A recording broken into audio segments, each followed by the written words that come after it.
I need to be. This literally. But you know, I think this is the part of Tennessee people are looking for. You know, all these people are coming here. Yes. And you're like, why are they coming here? Right here. But they don't know how to find this. Well, this isn't for sale. No. Not that. Yeah. This. Yes. Not that. This. They don't. That's what they're after, though. Yeah. But Not that, you know, like they're after this feeling. They are. And you can't fake it. Nope. It's either real or it's not. And I mean, I consider myself pretty well traveled. I do enjoy traveling. And, you know, everybody's dead. Like my family, I'm the oldest. It makes you feel very surreal when you realize you're the matriarch of your family. Like, everybody's dead. My mom, my grandmas. I got one aunt left. I have a stepmother, and she's my stepmother because she stepped in when my mom died. You know? But when you realize you're the matriarch of your family and your kids have all moved away and gone to college, I don't have to stay here. But of all the places I've traveled to and all the places I've been, this is my home. And that's why I call the channel I Am From Tennessee. Because no matter where I've lived in the world, and I've lived in quite a few places, always the conversation starts, I am from Tennessee. And I'm not from here originally. Well, you are now? I am now. This is my home. Yeah. I mean, that's not like, you know, you ask people sometimes what do they do and they tell you about their job. It's like, that's not what I asked you. Well, that's not what you do. Hey, how are you? Sure. You sample? Those are my favorite ones like that. Yeah. That one's mine.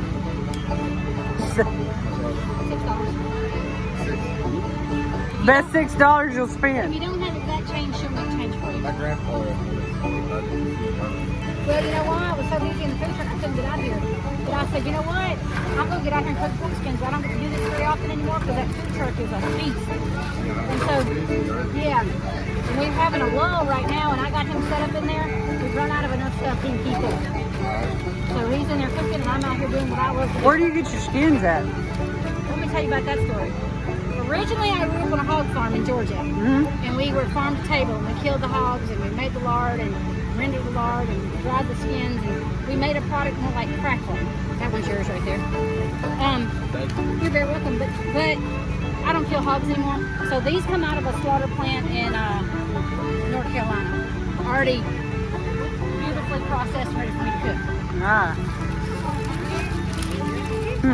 I know I had a friend, she called me the other day, she's like, how do you make lard? And I was like, easy, you just put it in a pot. Yep. Let it get warm. That's all you do. Let it cook it down. What do you think this is? What do I think? No, that feeling we were talking about. Oh, How do you describe that feeling? I personally think it's God.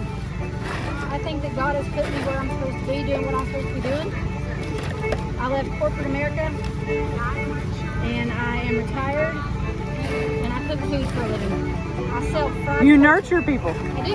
in the old way. And I think that God has gifted me with a nice business that I can touch people's lives. And, you know, I sell a lot of food, but I give a lot of food away too. Because I feel like that we need to be blessing people with our talents, our time, our talents, our gifts, and this is my gift. And nothing, I mean, I still work a full-time job. I went back to work, I need the health insurance, as a bus driver. So I drive a school bus. And that's my job, I drive a school bus. And I feed these kids stuff off my food truck. If my kids on my bus come up, they know they can always get a meal. But this is my happy place. And particularly, cooking these pork skins is mine. I mean, I love her, and I love to create food, and I love to cook. But this is truly my happy place, cooking with pork skins. But this is the old. This is like where the old becomes new. And so when I tell people, like when my kids with me, before my mom died, I don't have a picture because I didn't have my grandkids. Before my mom died, there was 3 generations that worked this business. My mom, me, and my kids. And then my son, she died before I had grandkids. So it was 3 generations. So when I have my grandkids with me, they come some. There's still 3 generations running. And I grew up on a hog farm. We actually were farm to table. Like, I know how this was made. Yeah, I mean, it was before it was trendy. Yeah. It's just how My daddy was it's so just cheap. how we survived. He ate everything but the squeal. Like, I tell people about making souse meat and about hog head stew. Like, we ate that stuff. And as a kid, one of my favorite things was after we killed the hogs, he'd take the bladders out. And blow it. He'd rinse them out, blow them up, tie a knot in it, and tell us, go play with us and leave us alone. And we would be out playing with these bladders. Well, they were thick, they wouldn't bust. you could play with them for days, and they get kind of stinky and slimy. But we didn't know that was gross. Nobody told us that was gross. You didn't have to have any probiotics either. No, and we would take the chitlins and we would eat the chitlins. Nobody, and my dad would call them chitlins. Did you lay them in the creek and wash them? Yes. We bring a wash pot, we bring them in there. And this is so gross, but if you found a pearl of corn, that was like an oyster. It was like finding a pearl in your oyster. I mean, think about how disgusting that is. We didn't know it. Nobody told us it was gross. We'd make souse meat, and if you got an eyeball in your souse meat, that was a treasure.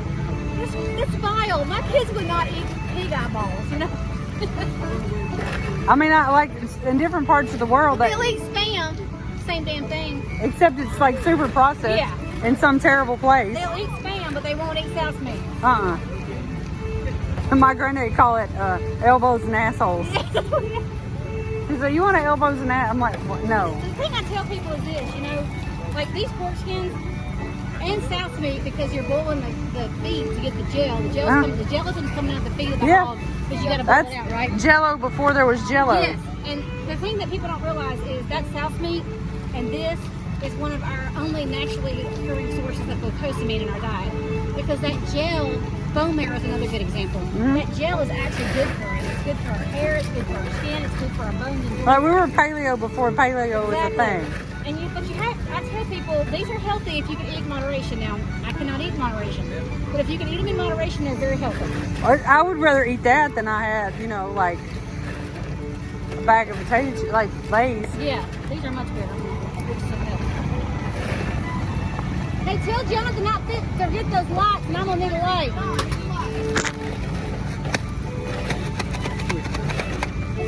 Well, thank you. You want one? Wait a minute, get your mouth. She knows. My dogs love them. She does. She stand there and growl at me. Thank you for sharing your story with me. This part of it